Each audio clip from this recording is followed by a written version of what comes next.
भाई ये विसर्ग संधि नहीं है, तो ये भी बहुत प्रश्न गड़बड़ है। मैं तो इसको भी रद्द करने के लिए कहूंगा, ये ठीक नहीं है। यशधरा सही है, और ये पुनर् होता है, इसमें पुनः नहीं होता इस तरह से, ये पुनः यहां कर दिया, यहां कर दिया, ये ठीक नहीं है। पुनरुक्ति, और अतएव ये भी विसर्ग का है। अवश्यंभावी व्यंजन संधि, आबाल वृद्धि में कोई संधि नहीं है। मनोनुसार इसमें विसर्ग संधि है। और शिरोभाग और वयोवेग और तेजोबल इसमें बिल्कुल जो है, इसमें तीनों में है, बाकी सब जगह कहीं कहीं गड़बड़ है। तो जो प्रश्न बनाया कि निर्मित शब्द समूह नहीं है, कौन सा नहीं है, तो भाई मेरे हिसाब से तो इसमें भी नहीं है, ये भी नहीं है, नहीं है मेरे हिसाब से ये भी नहीं है। ये पुनरअव्यय है, पुनर और अव्यय, और इसमें कोई संधि नहीं है। पुनरुक्ति, रे मिलकर के रे बन गया, पुनर है संस्कृत में, पुनरुक्ति। अब लोग गलती से इसको पुनः पुनः करते रहते हैं, पुनः नहीं होता, पुनर होता है, अव्यय है। तो आप सोचिए यहां पर ये भी गलत है, ये दोनों विसर्ग के हैं, ये भी विसर्ग है। इसके बाद में अवश्यम भावी में बिल्कुल यहां नहीं है ही नहीं, अवश्यम और भावी कोई संधि नहीं है, आबाल वृद्ध में भी नहीं है, मनोनुसार में केवल इसमें है। और ये शिरह भाग और वह वेग और तेज बल, इन तीनों में केवल। अभी पूछा विसर्ग संधि से निर्मित शब्द समूह कौन सा नहीं है, अरे बाबा ये भी नहीं है, ये भी नहीं है, और ये भी नहीं है, तीनों नहीं है ये। इसलिए ये भी प्रश्न कुल मिलाकर के रद्द करने योग्य है, ये भी एक ऐसा प्रश्न है।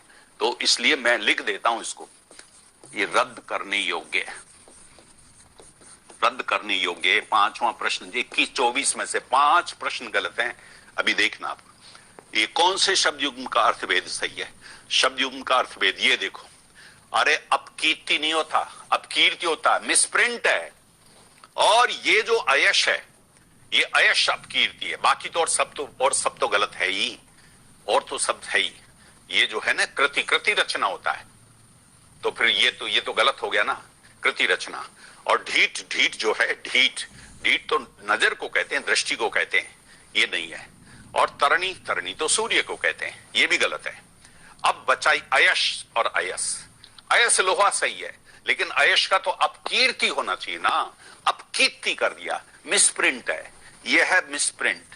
और मिसप्रिंट के आपके पास में 2 प्रश्न है जो मिसप्रिंट है, और आप ऑब्जेक्टिव टाइप में ऐसा नहीं करते, बच्चों को पनिश नहीं कर सकते, इसलिए बिल्कुल ठीक ये होता है अपकीर्ति। मनस होता है इसमें, क्यों, बिल्कुल सही है, बिल्कुल। इसके बाद में समास के संबंध में असंगत कथन है। देखो समास के बारे में कर्मधारय विशेषण, तो विशेषण विशेष्य का समास होता है, ये बात सही है। कर्मधारय के बारे में जहां प्रथम निषेध का वाचक हो उसे नए तत्पुरुष कहते हैं, ये बात भी सही है। लेकिन नए तत्पुरुष जो है ये ठीक है, हमारी किताब में भी रहम सब है, लेकिन ये संस्कृत का विभाजन है, ये ठीक नहीं हिंदी में करना। यही तो मैं आपको बात कहना चाहता हूं, इस बंदे को हिंदी के बारे में अच्छी जानकारी नहीं है जिसने भी पेपर बनाया है। और अधिकरण तत्पुरुष के समस्त पदों में अधिकरण कारक चिन्ह में पे पर का प्रयोग होता है। अरे प्रयोग होता है या लोप होता है, ये प्रयोग होता है। और समस्त पद बनाते समय समास में प्रथम पद के साथ विभक्ति चिन्ह का लोप किया जाता है। ये विभक्ति जो है सब उनके प्रथम के बाद में विभक्ति चिन्ह का लोप किया जाता है। तो देखो पर का प्रयोग होता है, यहां पर ये मामला जो है में पे पर का लोप होता है, तो प्रयोग नहीं होता, में पे पर का जो होता है। और विभक्ति चिन्ह का लोप किया जाता है।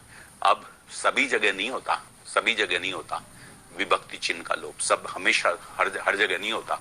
तो इसलिए विशेषण कर्मधारय में कहां होगा, तो कैसे होगा, यहां नहीं होगा, इसलिए ये ठीक नहीं है। ये हमारा डी जो है ये होना चाहिए, लेकिन वहां भी वो गलती है, प्रयोग होता है, वो भी ठीक नहीं है। जनसंधि निम्नलिखित में से किस विकल्प में केवल प्रत्यय का ही प्रयोग किया गया, केवल। अब देखो ये प्रश्न भी गलत है, ये प्रश्न ही स्पष्ट नहीं है। क्या प्रश्न बनाते हो भाई, निम्नलिखित में से किस विकल्प में केवल प्रत्यय का ही प्रयोग किया गया है, किस विकल्प में केवल प्रत्यय का ही प्रयोग किया गया है। तो रासायनिक में एक प्रत्यय का प्रयोग किया गया, पार्श्विक में एक, और काल्पनिक में एक। क्या आप क्या कहना चाह रहे थे, केवल एक प्रत्यय का ही प्रयोग पूछ रहे थे क्या, वो एक प्रत्यय आपसे छूट गया। तो अगर एक प्रत्यय पूछ रहे हो तो तब तो ये मामला ठीक होगा, वरना केवल प्रत्यय का प्रयोग किसमें किया गया है, तो इसमें भी प्रयोग प्रिय है। अपेक्ष ये है आक्षेपित है, आक्षेप उल्टा छप गया टाइप, आक्षेपित है। इत प्रत्यय इसमें भी है, इसमें यह प्रत्यय है इसमें, और इसमें पर आश्रित, आश्रय और इत प्रत्यय इसमें भी प्रत्यय है। और अन और उदित इसमें भी प्रत्यय है। क्या पूछ रहे हो भाई, क्या पूछ रहे हो?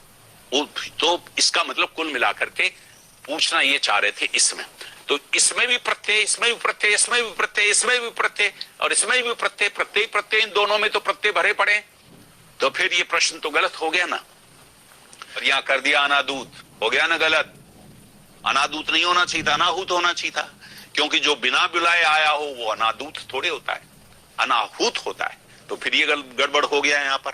अंतेवासी तो ठीक है, जो गुरु के समीप रहने वाला अंतेवासी बिल्कुल ठीक है, और नीचे की ओर लाना या खींचना ये अपकर्ष है, ये अपकर्ष भी है, और किसी वस्तु को प्राप्त करने की तीव्र इच्छा भी इच्छा है।